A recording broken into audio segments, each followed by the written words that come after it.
사도행전 강의 61번째 함께 나누겠습니다. 바울은 데살로니가 지역에서 이제 남쪽으로 약 70km 떨어져 있는 43마일 정도 떨어져 있는 베레아 지역으로 이동하게 됩니다. 오늘날 그리스 북부의 작은 도시입니다. 데살로니가 지역은 정치적으로, 문화적으로, 경제적인 힘을 아주 강하게 가지고 있었던 지역인 반면 베레아는 아주 힘이 없는 작은 도시입니다. 그러나 올림푸스 산맥에 위치했기 때문에 조용한 전원 도시이며 그리스 북부에서 유명한 것이 포도 농장 아니겠습니까? 포도, 와인, 그 다음에 꽃, 복숭아 이런 것이 굉장히 아주 유명하고 발달되어 있는 곳이기도 합니다. 베레아 도시에 대해서 함께 잠시 좀 나눠 보겠는데요. 베레아는 기원전 9세기경에 외부에서 이주한 많은 사람들이 이주하여서 세워진 도시이기도 합니다. 알렉산더 아버지 빌립 2세 때부터 발전하고 전성기를 맞이하다가 기원전 168년도에 로마에 항복한 최초의 도시라는 타이틀을 얻게 됩니다. 아주 좀 비굴한 그러한 별명이 생기게 된 것이죠. 그 이후부터 베레아는 끝없는 침략을 받게 되는데요. 904년도에는 슬라브족의 침입과 또한 불가리아의 침입, 1434년도에는 오스만 터키 제국으로부터 점령되어서 그때서부터 지금까지 이슬람으로부터 혹독한 핍박을 받았던 곳이 바로 베레아 지역이기도 합니다. 15세기에는 터키로부터 침략을 받아서 교회로 세워진 것이 모스크로 사용되어지기도 했는데요. 외세로부터 침략을 많이 받았던 베레아 사람들은 마치 우리 대한민국과 같은 그러한 성향을 가지고 있는 것 같습니다. 저희들이 많이 이해할 만한 부분이기도 합니다. 이러한 특징 있는 곳에 바울과 실라가 데살로니가에서 베레아 지역으로 가게 되고 베레아에 있는 회당에서 복음을 전하게 됩니다. 10절 말씀을 함께 읽겠습니다. 시작. 밤에 형제들이 곧 바울과 실라를 베레아로 보내니 그들이 이르러 유대인의 회당에 들어가니라. 기원전 50년 전에 세워진 베레아 지역의 가장 오래된 회당이 우리 사진으로 보면 알 수가 있습니다. 아주 가장 오래된 기원전 50년 전에 세워진 회당입니다.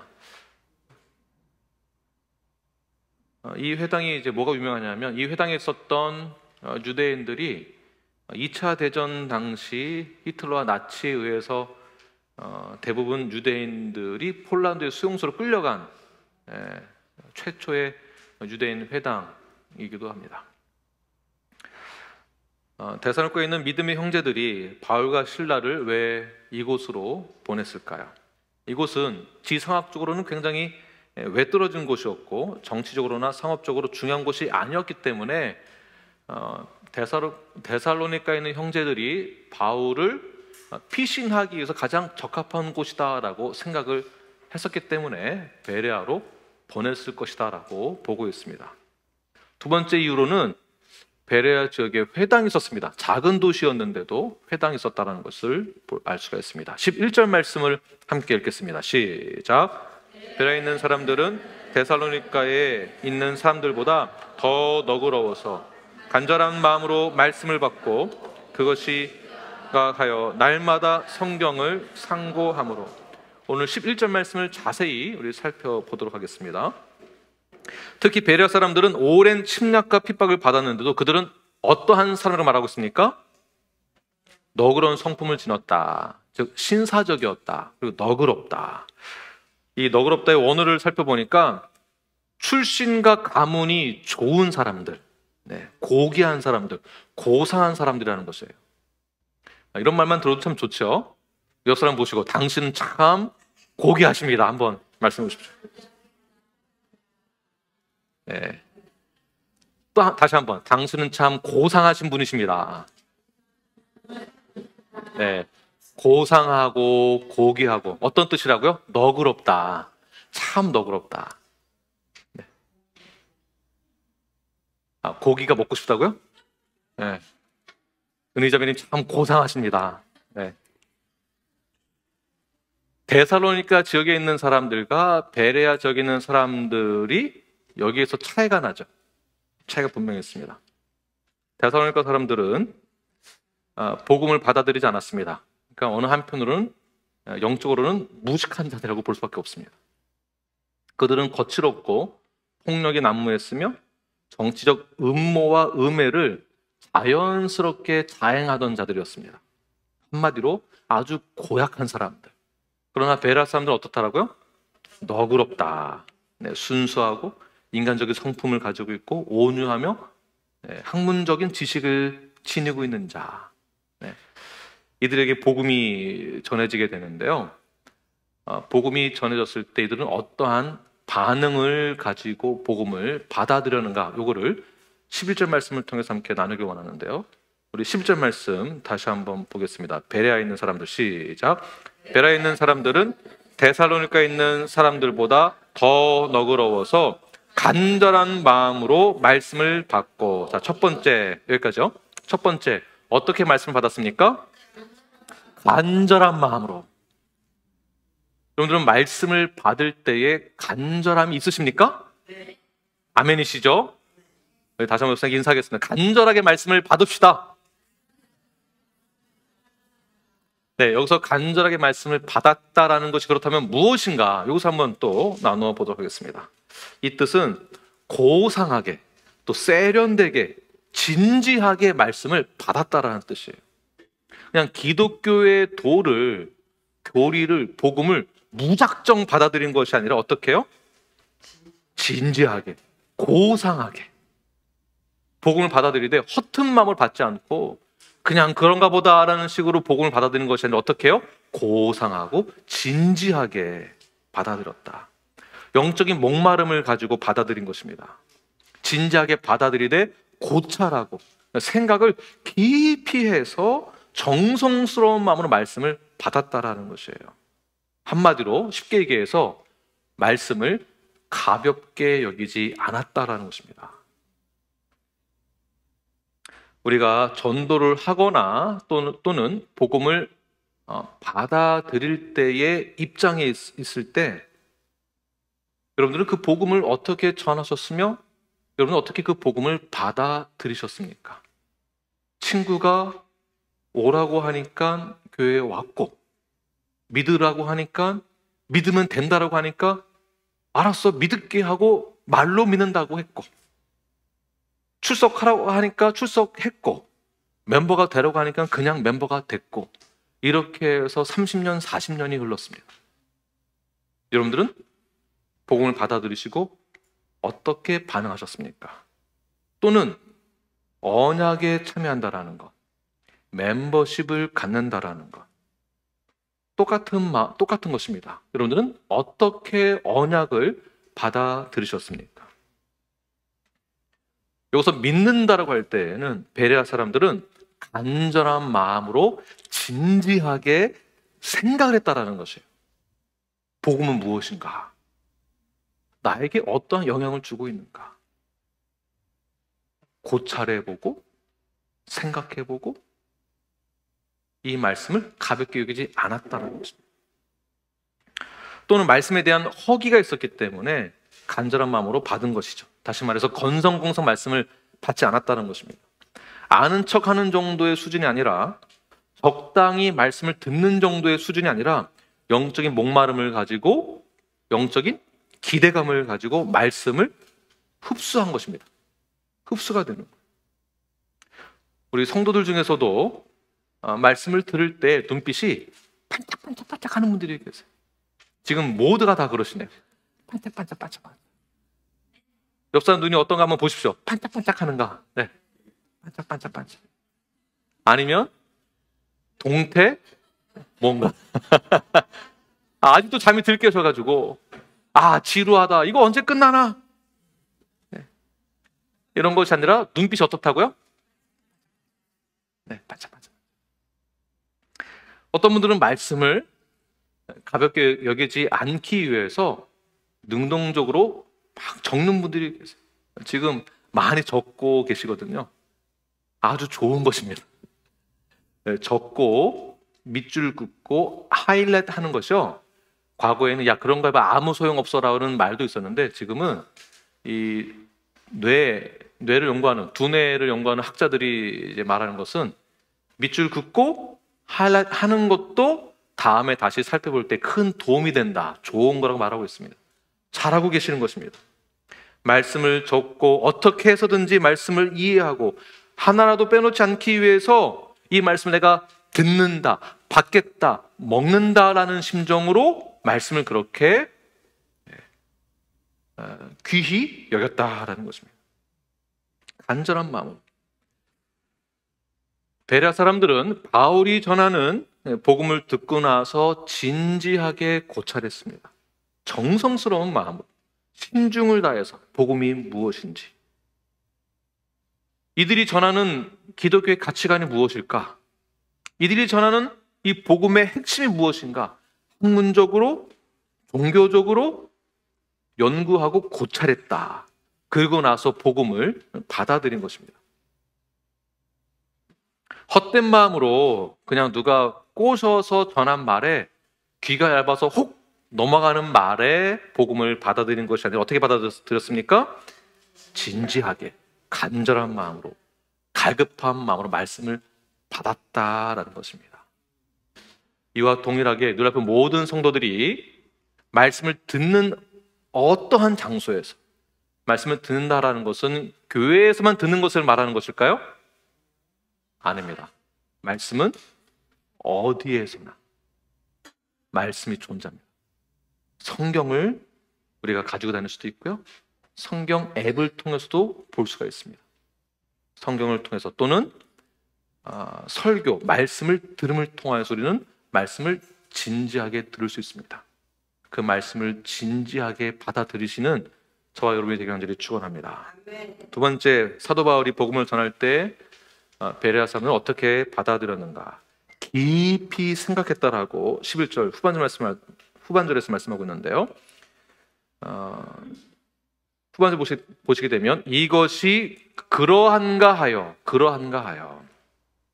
자, 그러한가 하여라는 것은 생각해 본다라는 뜻도 있습니다. 자, 다시 한번 보시게 되면 바울이 전한 복음이 말씀이 과연 우리가 받아들일 만큼 타당한가라는 차원으로 받아들였다는 것이에요. 그냥 받아들이는 것이 아니라 깊이 생각해봤다는 것이죠. 이 말씀이 그러한가? 진짜 나에게 구원을 줄 만한 가치가 있는 것인가? 나에게 축복을 줄 만한 위대한 것인가? 그 하나님이 어떠한 것인가? 하나님이 어떠함이 우리에게 전해주고 있는가? 과연 그러한가? 라는 차원에서 말씀을 받아들였다는 것이에요. 이것은 베레아 사람들이 의심이 많아서 그렇다라는 뜻이 아닙니다. 그런 차원이 아닙니다.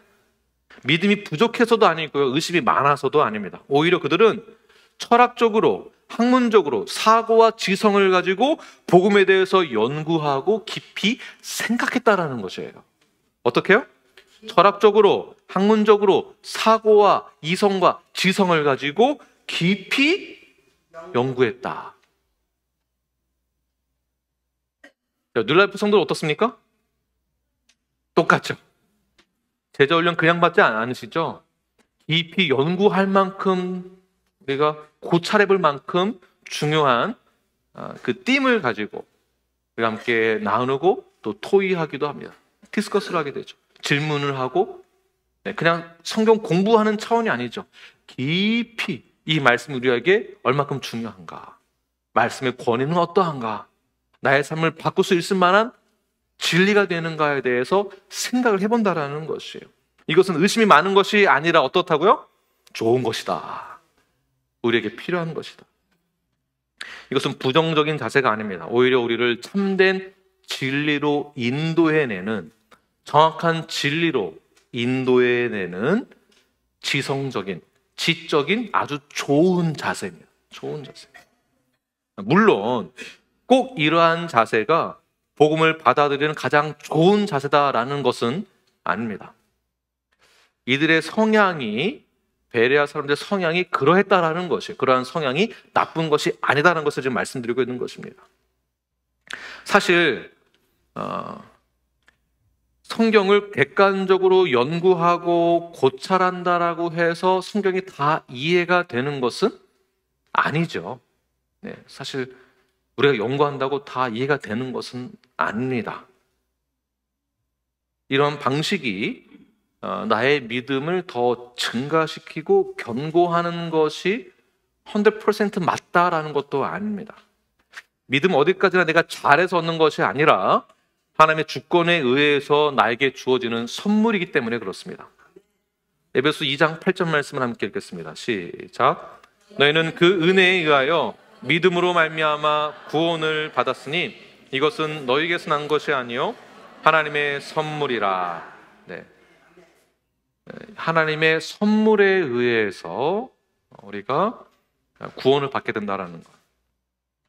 그러나 성경은 또한 어떻게 기록되고 있는가? 이러한 문맥이 있고요. 또 다른 차원에서의 문맥은 이 성경은 하나님의 영감에 의해서 기록되었다라고도 말씀하고 있는데요. 디모데후서 3장 16절 시작. 모든 성경은 하나님의 감동으로 된 것으로 교훈과 책망과 바르게 함과 의로 교육하기에 유익하니. 히브리서 4장 12절 시작. 하나님의 말씀은 살아있고 활력 있어 자유의 날선 어떤 검보다도 예리하여 혼과 영과 및 관절과 골수를 찔러 쪼개기까지 하며 또 마음의 생각과 뜻을 판단하나니. 아멘. 성경은 하나님의 말씀입니다. 믿으십니까? 우리에게 모든 면에 있어서 가장 유익이 되는 것이 바로 성경입니다. 성경은 하나님의 영감에 의해서 기록되었습니다. 성경은 살아있고 운동력이 있고 이 성경을 읽는 자에게 어떤 일들이 생기는가? 혼과 영과 관절과 골수가 쪼개지는 역사가 일어난다. 자, 이러한 차원에서도 베레아 사람들은 복음을 듣고 성경을 읽고 고찰하면서 얻는 것이 무엇일까요? 바로 성경의 진리를 깨닫게 된다는 것이에요. 그래서 베레아 사람들의 그러한 성경을 받아들이는 자세가 좋은 것이다라고 볼 수 있는 것입니다. 그렇게 성경이 나에게 그러한가 하여라고 시작했을 때에 그 다음 이들의 반응이 어떠했는가? 첫 번째 보시면 그들의 반응이 어땠을까요? 성경의 가르침을 무시했을까요? 아니죠. 깊이 고찰하고 진지하게 받아들였을 때 바울의 전한 복음을 믿었을까요? 믿지 않았을까요? 네. 그 다음 반응이 뭐냐 하면 믿지 않은 것이 아니라 그 다음 반응이 날마다 상고했다. 세 번째, 날마다 상고한다. 11절 후반절 말씀. 이것이 그런가? 시작. 이것이 그런가 하여 날마다 성경을 상고함으로. 성경을 상고했다라는 뜻이 무슨 말이냐? 바울의 전한 이 복음이, 이 말씀이 사실인지 아닌지 열의를 다해서 날마다 탐구했다, 연구했다라는 뜻입니다. 탐구하고 연구했다. 자, 이것이 제자 훈련이고 또는 성경 공부이기도 합니다. 그냥 주일의 예배에 이 자리에 참석하는 것으로 끝나는 게 아니에요. 내 할 일 다 했다로 생각하시면 절대 안 됩니다. 베레아 사람들은 진정한 마음으로 그리스도의 도를 대하고 부지런히 열의를 가지고 그 말씀에 대해서 탐구하고 연구하고 생각하고 묵상했습니다. 이 부분을 우리가 본받아야 합니다. 그럼 어떤 분들은 예배가 끝나는 동시에 바로 마음의 문과 생각의 문과 영적인 문을 닫아놓고서는 마치 교회를 이제 드디어 끝났다, 이제 드디어 탈출하는구나, 이제 해방이다 라는 뜻에서 완전히 다른 세상으로 내가 돌아간다라는 반응을 보이시는 분들이 없지 않아 있는 것 같습니다. 그러나 말씀을 상고하는 자들은 어떻습니까? 집에 가는 동안 내내 말씀을 기억하고 되새기고 곱씹어보고 묵상하게 되죠. 네, 우리 교회 유튜브 설교를 듣고 또 확인하고 요약하고 또 쉐어하고. 네. 네. 꼭 이런 얘기만 하면 기침하시고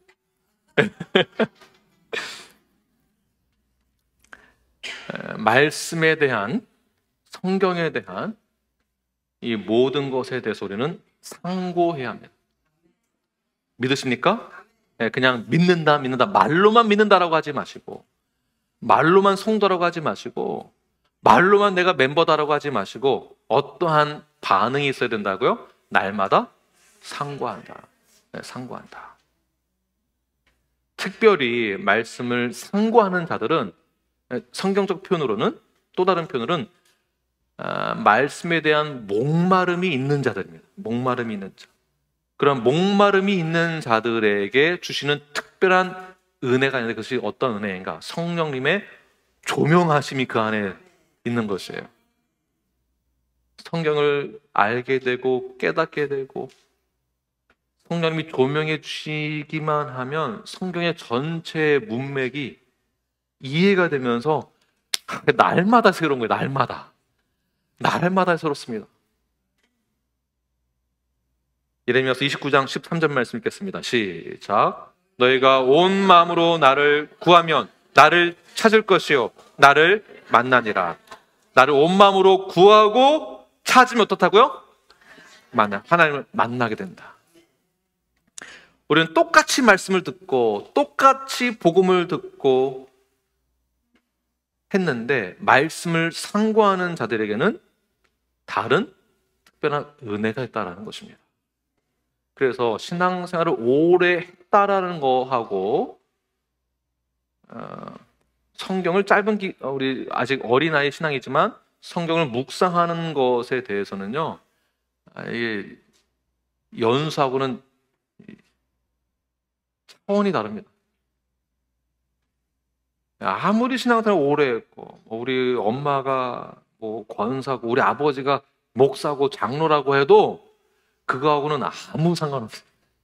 나와 하나님과의 1대1의 관계가 어떠한가, 그리고 수평적인 하나님과 나와의 약속이 수평적으로는 어떻게 약속이 이루어져야 되는가, 이거를 한 번도 고민하지 않으시는 분들은요, 신앙생활에서의 참된 모습이 나오지가 않습니다. 구분이 안 됩니다. 주님을 영접한 사람인지 세상 사람인지 구분이 안 됩니다. 그럼 어디에서 구분이 되어지는가? 성경을 받아들이는 자세에서. 여기서 차원이 달라지는 거예요. 말씀을 깊이 상고하시길 바랍니다. 그때 하나님의 특별한 은혜가 임하게 될 것이며, 그 은혜를 날마다 경험하시는 저 여러분이 되길 간절히 축원합니다. 깊이 말씀을 상고했을 때에 여러분들은 반드시 하나님의 특별한 은혜를 경험하게 될 것입니다. 우리 뉴라이프에서도 성경의 힘을 1년 내내 진행하고 있습니다. 1년 내내. 반드시 여러분의 삶에 변화가 있을 것이며, 성경을 가까이 했을 때 가정의 변화가 일어나게 되고요, 자녀들의 변화가 일어나게 되고, 부부와의 관계가 변화가 일어나게 될 것이며, 여러분의 일상적인 삶, 세상에서의 삶도 반드시 변화가 일어나게 될 것입니다. 제자훈련을 진행하고 있고, 어번던트 라이프를 하고 있으며, 셰퍼드 라이프를 하고 있습니다. 모세오경도 하고 있습니다.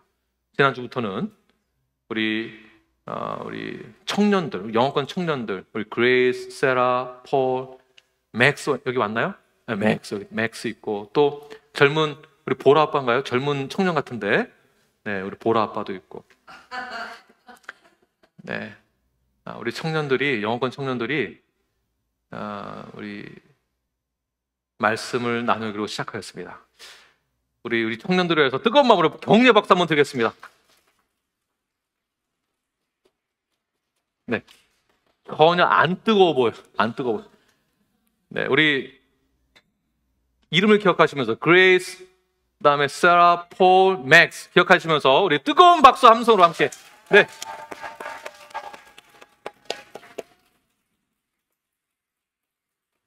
어번던트 라이프를 시작했다는 것은 이런 뜻이 포함되어 있습니다. 주님, 제가 주 앞에 나의 시간을 철저하게 내어드리겠습니다. 이 시간만큼은 이 나의 모든 것을 하나님과 대면하는 데 집중하겠습니다.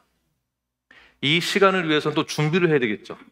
숙제도 해야 되고 성경도 미리 읽어야 되고, 준비하는 시간 또한 주님께 드리겠습니다 라는 약속이에요. 약속. 이 약속은 커버넌트와 같습니다. 커버넌트예요.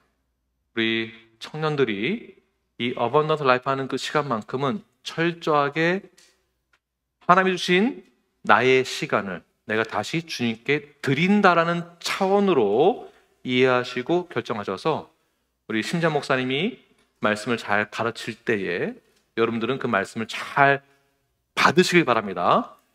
정성스럽게 받고 그 말씀이 그러한가 하여 생각해보고 상고, 스터디하시고 연구하시는 우리 청년들이 되길 간절히 축원합니다. 네. 근데 과거에 저희들이 이제 성경 공부를 하고 또 복음을 전하고 받을 때 믿으십니까? 믿기만 하면 됩니다. 믿으십시오. 그러니까 믿습니다. 뭐 이런 거를 이제 한번 다시 한번 해주시죠. 믿습니다. 이렇게 이제 많이 이걸 강조를 했었습니다. 믿습니까? 하면 믿습니다. 아, 이거 어렵네요. 근데 내용도 모르고 무조건 믿는데 뭔지도 모르고 믿는다는 말 이거 굉장히 심각한 말이에요. 내가 목숨 걸고 믿는다는 뜻입니다. 사실은요. 여러분 목숨 걸고 지금 신앙생활 하고 계십니까? 한 번도 이러고 고뇌한 적이 없기 때문에 그냥 왔다가 그냥 가는 이렇게 되는 거예요. 초창기에 복음을 전하고 받아들인다라는 것은 목숨 걸고 예수를 믿는다라는 뜻을 이야기하고 있는 것입니다. 세상에서 주는 어떠한 핍박과 세상으로부터 오는 어떠한 불공평이 나에게 있다 하더라도 내가 받은 그 은혜, 내가 받은 그 사랑, 내가 결코 잊지 않고 버리지 않겠습니다. 내가 옥에 갇힌다 할지라도, 내가 잡을 잊는다 할지라도, 내가 세상에서 버림받는다 할지라도 나는 주님과 영원토록 함께 하겠습니다 라는 뜻이 포함되어 있는 것이에요. 믿습니다 내용에 이런 것도 포함됐다는 뜻이에요. 예수 그리스도께서 우리 모든 죄를 다 사하여 주신 믿으십니까? 아멘 하셨잖아요. 그 아멘의 내용에 지금 제가 말씀드린 것이 포함됐다는 뜻이에요. 믿으십니까? 아멘 하셨으면 이 내용이 포함되어 있다. 그런데 그 언약을 쉽게 깨려고 한다든지 말씀을 너무 가볍게 여긴 나머지 교회가 뭐 이래 어쩌고 저쩌고 해서 그냥 왔다 갔다 하다가 불평만 늘어놓고 컴플레인만 많이 해서 나의 생각과 나의 의견을 관철시키고 정치적인 음모와 계략과 음해가 있는 그러한 곳이 교회가 아닙니다. 잘못 생각하시는 거예요. 베레아 사람들 보십시오. 복음을 받을 때에 진지하게 받았습니다. 그냥 믿습니다가 아니었습니다. 복음을 가볍게 여기지 않았습니다. 진지하게 받아들였습니다. 그 말씀이 그러한가 하여라는 그 자세를 가지고 깊이 묵상했습니다. 이 말씀이 나에게 진정한 구원을 주는, 자유를 주는, 생명을 주는 말씀이구나. 그 다음에 그 말씀을 받았다고 한다면 그 말씀을 날마다 묵상하고 탐구하며 상고했다. 오늘날 우리가 본받아야 할 신앙의 자세인 것입니다. 그러므로 우리가 구원을 받았다라고 한다면, 우리가 성도다라고 한다면 그냥 믿습니다라는 이러한 자세로는, 종교적인 행위로는 성도라고 할 수 없습니다. 그러한 분들은 반드시 교정을 받아야만 합니다. 반드시. 아, 목사님 너무 하신 거 아니에요? 교회가 왜 이렇게 빡빡해요? 왜 이렇게 강조를 많이 합니까? 왜 이렇게 강요하십니까? 그게 아니라 우리 믿음의 첫 시작이 그러한 자세로 하는 것이 원래 성경에서 말하고 있는 것입니다. 지금까지 그렇게 복음을 안 전해서 문제가 됐던 거지. 성경의 전체 문맥을 이해하기 위해서는 사실 시간이 걸리기는 합니다. 그래도 여러분 노력하십시오. 상고하십시오. 제자훈련에 참여하십시오. 힘들고 시간이 없고 체력이 뒷받침되지 않고 내가 부족하고 내가 어려운 상황이 있지만 그러나 믿는 자로서 이러한 기본적인 자세를 가지고 우리 교회 모든 사역에 참여하십시오. 돈을 내라고 하는 것도 돈 내라고 하는구나. 네, 책값. 네, 책값이에요. 책값. 네, 제가 티칭하고 티칭비를 받겠다라는 것도 아닙니다. 튜러하고서 튜러 그 피를 받는다는 것도 아닙니다. 교재값, 책값 10불. 비싸십니까? 요즘 퍼도 10불이 넘던데. 네, 우리 생명의 양식을 먹는 데 있어서 10불이 아까운 거 아니시죠? 네, 참여하십시오. 참여하시고 말씀 앞에 진지함으로 나아가십시오. 지성적인 사고를 가지고 하나님은 우리에게 지성을 주셨고 지적인 은혜를 주셨고 우리에게 감성도 주셨고 많은 것을 다 주셨습니다. 주신 이유는 하나님을 알라고. Knowing God. 왜냐하면 하나님과 나와의 관계는 아버지와 아들의 관계이기 때문에. 더 나아가서 예수님과 나와의 관계는 신랑과 신부의 관계이며 연합된 관계로 보고 있습니다. 어찌 우리가 연합됐다고 하면서 아버지라고 하면서 그분을 알려고 하지 않습니까? 그분을 알아가시는 데에 시간을 투자하십시오. 그분을 알아가시는 데에 여러분 힘을 쏟으십시오. 지금 교회 와서 뭐 일해라, 저거 해라, 이거 해라 그거 안 합니다. 선교해라, 봉사해라, 헌금 많이 내라 이것도 아닙니다. 하나님을 알아가십시오. 관계를 더욱더 회복하십시오. 하나님과 깊은 관계로 들어가십시오. 그때의 평화와 안식, 그때의 진정한 자유, 그때의 영생의 축복이 무엇인지 깨닫게 되어지므로 우리의 삶의 질이 달라지는 것입니다. 그때 종교생활 해서 질이 달라지는 것이 아니라 말씀을 깨달았을 때 우리의 삶의 질이 달라지고 삶의 질이 달라지는 모습을 통하여서 전도가 되는 것입니다. 자, 이때에 베레아 사람들이 이렇게 복음을 받아들였을 때에 그때에 나타나는 현상들이 있는데 굉장히 또 중요한 사건이죠. 본이 되어지니까 말씀을 깊이 묵상하고 상고하고 확실하게 이제 복음을 받아들였으니까 복음이 무엇인지 알게 되었잖아요. 이해가 되는 거예요. 이거구나. 자, 이해가 됐다는 것은 확신이 생겼다는 뜻입니다. 확신. 자, 12절. 확신이 생기니까 그 다음 어떻게 됐는가? 12절. 시작. 그 중에 믿는 사람이 많고 또 헬라의 기부인과 남자가 적지 아니하나. 네.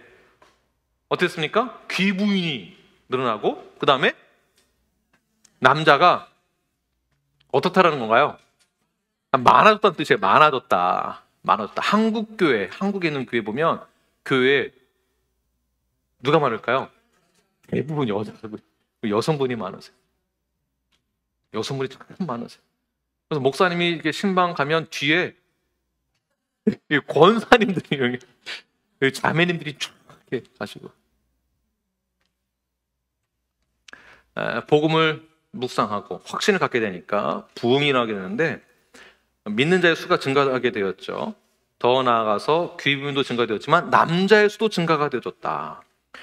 뉴라이프에서도 성경적인 건강교회로 발돋움할 때에는 그 발돋움한다라는 성경적인 건강한 교회라는 것은 발돋움할 때에 믿는 자의 수가 증가되어진다라는 것. 저에게 보시면 점점 멤버의 숫자가 점점 증가되어지는 것을 볼 수가 있습니다. 속도가 빠르다 느리다가 아니라 점점 말씀에 대한 확신이 생기니까 가능하게 되는 것이에요.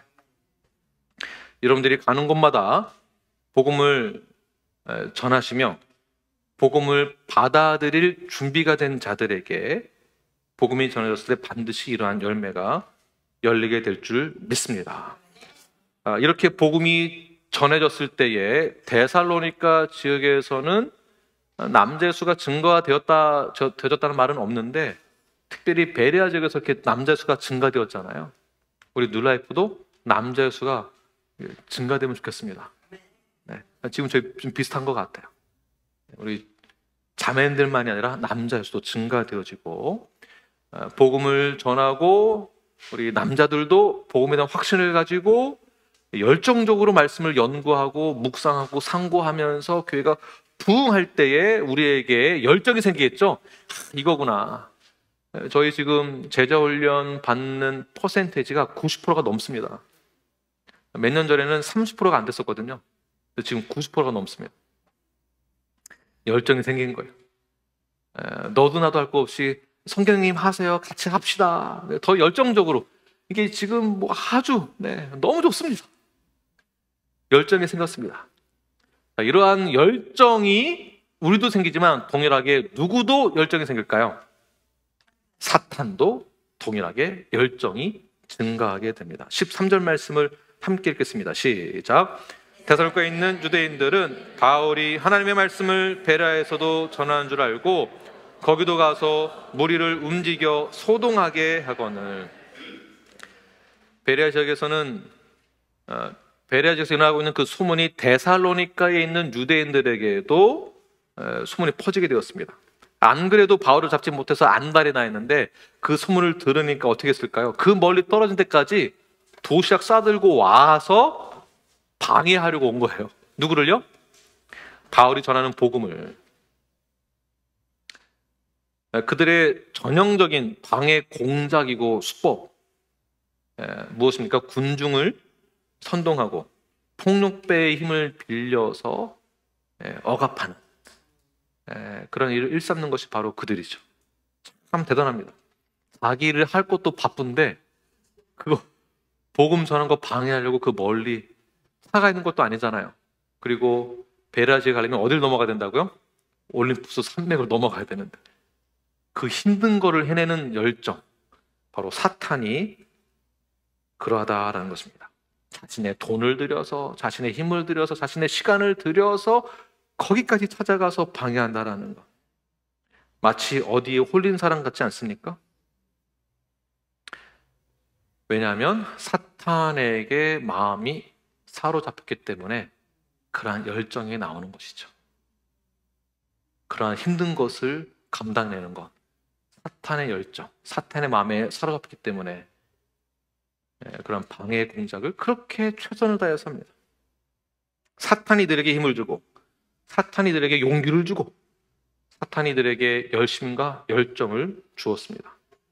그들은 사탄이 준 열정과 사명을 받았기 때문에 사명을 다하여서 방해합니다. 그들은 사탄의 앞잡이가 되었고 그 열심으로 복음 전도를 방해하는데, 그들은 단지 바울만 잡으면 된다라고 생각했지만 사실은 그것은 하나님의 나라의 확장을 방해하는 것이죠. 베드로전서 5장 8절 말씀을 함께 읽겠습니다. 시작. 근신하라, 깨어라. 너희 대적 마귀가 오는 사자같이 두루다니며 삼킬 자를 찾나니. 자, 이러한 공격은 끊이지 않습니다. 이 정도 하면 됐지가 아니에요.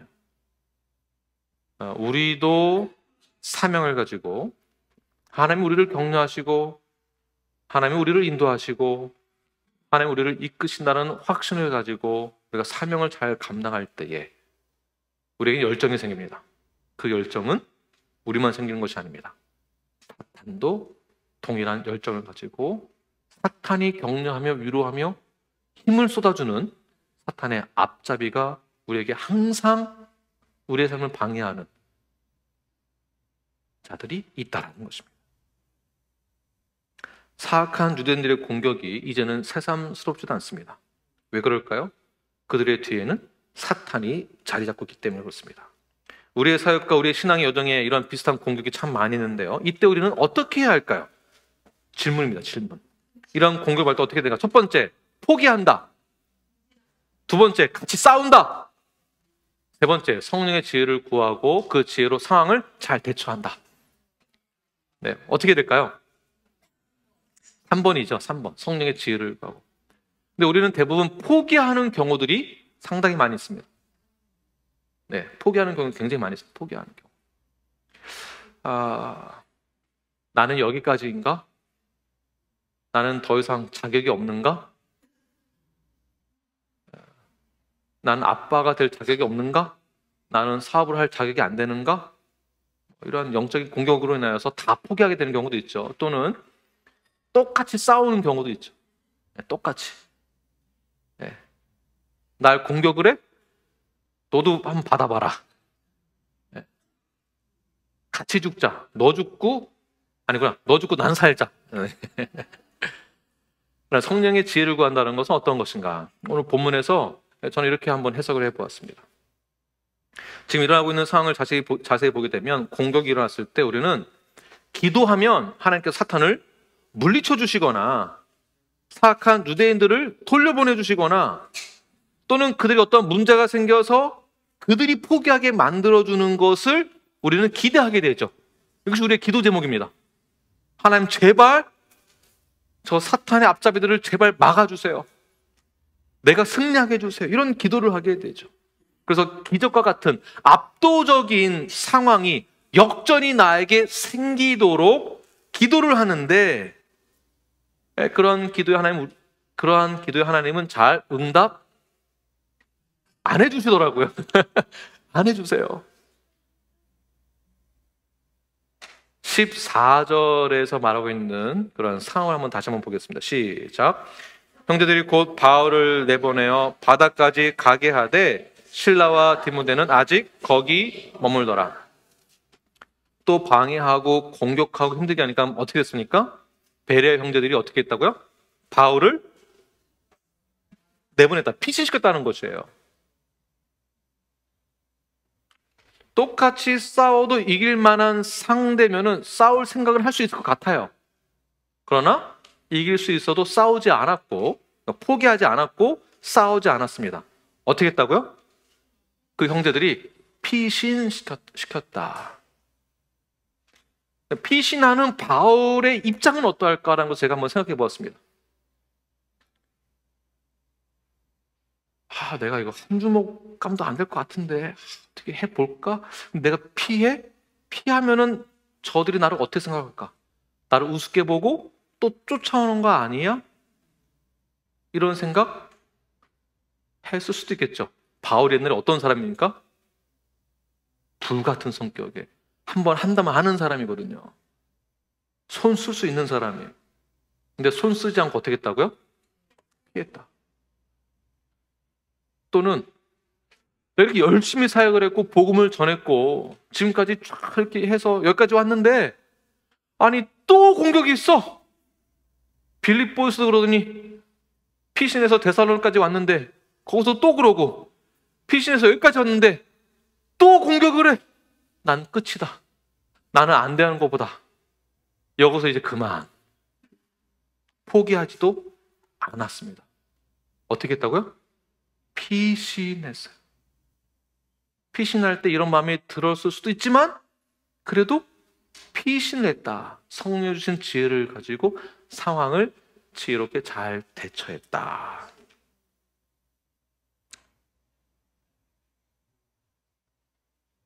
사악한 유대인들은 바울만 잡으면은 모든 것이 끝이 나는 줄 알고 바울만 공격을 했는데 자세히 보시면 14절에 바울만 내보내고 그 다음에 누가 머물게 되죠? 실라와 디모데가 남아있잖아요. 이것이 바로 지혜다라는 것입니다. 그들은 바울만 잡으면 끝난 줄 알았는데 바울은 피했고 베레아 지역에서 실라와 디모데가 그럼 무엇을 했을까요? 그렇죠. 지속적인 사역을 하게 되고 영적인 해석은 바울이 그 공격 때문에 무서워서 두려워서 피했다라기보다는 성령의 지혜를 통하여서 그렇게 결정을 하게 되었고 그 사역을 포기하거나 좌절하거나 내가 망한 게 아니라 또 다른 사역의 방향의 길이 열렸다라고 보는 것입니다. 이게 성령이 주신 지혜예요. 길이 열렸다라고 보는 거죠. 세상 사람들은 너는 끝났다. 너는 자격이 안 된다. 실력이 없어서 그런 거다라고 볼 수 있겠지만 영적인 지혜는 무엇입니까? 새로운 길이 열린 것이에요. 다시 말해서 바울만 잡으면 된다. 그래서 모든 복음 전파가 끝나야 될 것이다 라는 것이 아니라, 소멸된다가 아니라 바울을 먼저 피신시키고 디모데와 실라가 그 사역을 지속하게 하면서 바울은 그 다음에 어디로 갑니까? 아덴으로 가서 복음을 또 전하는 새로운 사역의 방향과 길이 열리게 된 것입니다. 우리 15절 말씀을 함께 읽겠습니다. 시작. 바울을 인도하는 사람들이 그를 데리고 아덴까지 이르러 그에게서 실라와 디모데를 자기에게로 속히 오게 하라는 명령받고 떠나니라. 네, 결국 바울이 아덴으로 이동하여서 자리를 잡기 위해 그 사이에는 실라와 디모데가 사역을 감당하고, 그다음 마무리를 지은 다음에 또 나중에 합류해서 또 사역을 하게 하는 전략이 대단한 것이죠. 다시 말해서 사역이 멈췄거나 끝났거나 좌절되었거나 문제가 된 것이 아니라 사역의 방향이 새롭게 열렸다는 뜻이며, 그 새롭게 열린 그 사역은 하나님이 주시는 또 다른 하나님의 계획과 섭리가 있다는 것입니다. 빌립보에서 데살로니가, 데살로니가에서 베레아, 베레아에서 아덴, 그 다음에 계속 하나님의 계획은 더 넓어지는 것이겠죠. 저도 포기하고 싶었고, 저도 어려운 일들이 있었을 때에 이제 나는 끝이다라는 생각이 요만큼이라도 있었습니다. 그렇지만 하나님의 뜻과 계획이 있음을 저는 확신했고 믿었습니다. 아무리 어려워도 여러분들 스스로에게 적용해 보십시오. 여러분의 삶 가운데서 포기하고 싶고 좌절하고 싶고 이젠 끝이다는 상황 가운데에서 성령님은 여러분들의 모든 관심과 초점이 하나님에게 기울어질 수 있도록 계속 조명해 주고 계십니다. 여러분의 모든 삶은 끝이 난 것이 아니라 다 막혔다라고 했을 때에 그때 하나님은 다른 새로운 길로 열어주게 되는 것입니다. 지금 현재 나의 길이 막혔다고 생각하십니까? 그렇다면 새로운 길이 열려진 곳으로 가기만 하면 되는 것입니다. easy. 지금 이해되셨죠? easy. 아주 이지합니다. 진로의 선택에 어려움이 있습니까? 길이 열려진 곳으로 가십시오. easy. 이것 때문에 포기하거나 좌절하지 마십시오. 하나님은 여러분을 향한, 우리를 향한, 뉴라이프를 향한 계획이 있으십니다. 그 길을 향하여 우리는 가기만 하면 되는 것입니다. 선교가 끝난 것이 아닙니다. 길이 바뀐 것입니다. 새로운 길이 열려진 것입니다. 사역을 하다가, 봉사를 하다가, 헌신하다가 영적인 공격이 있을 때 나 이거 안 해. 내가 진작 이거 안 한다고 했잖아요, 목사님. 왜 괜히 나 이거 시켜가지고 말이야. 안 한다니까. 아니라 이때에 길이 열려진 다른 것을 하면 되는 것입니다. 하나님이 어느 때는 그 사역을 열어주시고 어느 때는 열어주지 않으시고, 왜 하나님 나를 이렇게 힘들게 하시나 불평하는 게 아니라 하나님이 이 길을 열어주시는구나 라고 하시면 되는 거예요. 어떤 분이 저에게 목사님 그냥 음악 하시지 왜 목회하십니까? 그냥 음악 하시지. 하나님 길을 열어주시는 거 어떡합니까? 하라고. 저도 음악하던 시절이 생각이 납니다. 그때가 그리울 때가 있지만 그것을 다 내려놓고 이제는 담임 목사 역할을 감당하기 위해서 저 역시 피나는 노력을 하며 견디며 이겨내고 있습니다. 여러분들도 마찬가지입니다. 여기서 끝이 아닙니다. 새로운 길이 이미 준비되어 있습니다. 예비되어 있습니다. 불평하지 마십시오. 두려워하지 마십시오. 열려진 길을 향하여서 가벼운 마음으로 이지하게 나아가십시오. 그 길이 하나님의 뜻이 되는 것입니다. 데살로니가전서 1장 6절 말씀, 7절 말씀 읽고 마치겠습니다. 시작. 또 너희는 많은 환난 가운데에서 성령의 기쁨으로 말씀을 받아 우리와 주를 본받은 자가 되었으니 그러므로 너희가 마게도냐와 아가에 있는 모든 믿는 자의 본이 되었느니라. 아멘.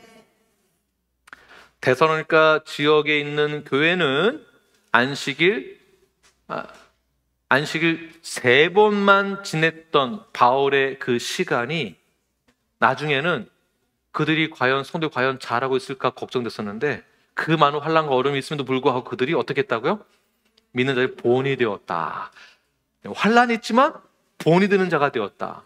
반대로 베레아 지역 사람들은 처음부터 복음을 잘 받아들였는데 그 후에 들리는 말이 없어요.